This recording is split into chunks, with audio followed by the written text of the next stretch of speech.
દાહોદ જિલ્લાના જાલોદ નગરપાલિકામાં છેલ્લા 2 દાયકાથી અપક્ષોના સહારે ભાજપે સરકાર બનાવેલ હતી, પરંતુ આ વખતે ભાજપે 28 સીટ પૈકી 17માં વિજય મેળવી પૂર્ણ બહુમતીથી ભાજપની સરકાર નગરપાલિકામાં પહેલી વખત બની રહેલ છે. તો અમુક વોર્ડમાં ભાજપમાંથી બળવો કરીને ઉમેદવારી કરનારા ઉમેદવારો પણ જીતેલ છે.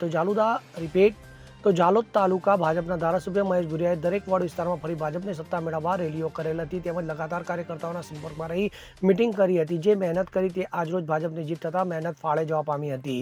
જાલોદ નગરપાલિકા ચૂંટણી ઇન્ચાર્જ પંકજ અગ્રવાલ તેમજ ભાજપ શહેર પ્રમુખ મયુર પંચાલ દ્વારા ખાનગી મિટિંગ અને જે ભાજપને જીતાડવા માટે રણનીતિ બનાવી હતી તે ખૂબ જ ફાયદાકારક રહી હતી. તો જાલોદ ભાજપ શહેરના યુવા ભાજપ પ્રમુખ મયુર પંચાલે કહ્યું હતું કે આ જીત ભાજપના દરેક કાર્યકર્તાઓની છે.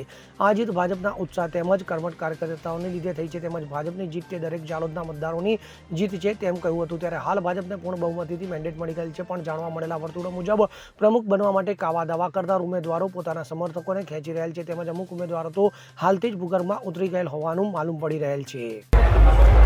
આજની જે ભારતીય જનતા પાર્ટીની જે ભવ્ય વિજય થઈ છે જાલોદ નગરપાલિકાના ચૂંટણી પરિણામમાં 27માંથી 17 બેઠકો પર ભાજપે જે વિજય મળ્યો છે તે બદલ જાલોદ નગરની જનતા, મારા કાર્યકર્તા અને બધાનો હું ખૂબ ખૂબ આભાર માનું છું.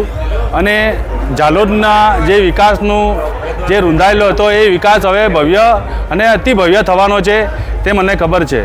હવે ભારતીય જનતા પાર્ટીનું પ્રથમ વખત આ જે ફૂલ બોર્ડ બેસવાનું છે અને નગર પ્રમુખ તરીકે જે મને પ્રથમવાર જે જવાબદારી મળી છે એ જવાબદારી પર હું ખરો ઉતર્યો છું એવું મને લાગે છે. જે આ જાલોદ નગરના અને બધા વડીલોના આશીર્વાદથી થઈ રહ્યું છે તેનો મને ખૂબ ખૂબ આનંદ છે. અને ભારતીય જનતા પાર્ટી અને ભાજપની સરકાર જાલોદનું જતન કરશે એ મને સંપૂર્ણ વિશ્વાસ છે. જય માતાજી.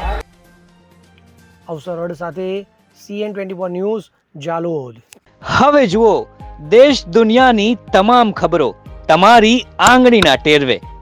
ઉઠાવો મોબાઈલ અને Google Play Store પરથી ડાઉનલોડ કરો અમારી CN24 ન્યૂઝ મોબાઈલ એપ.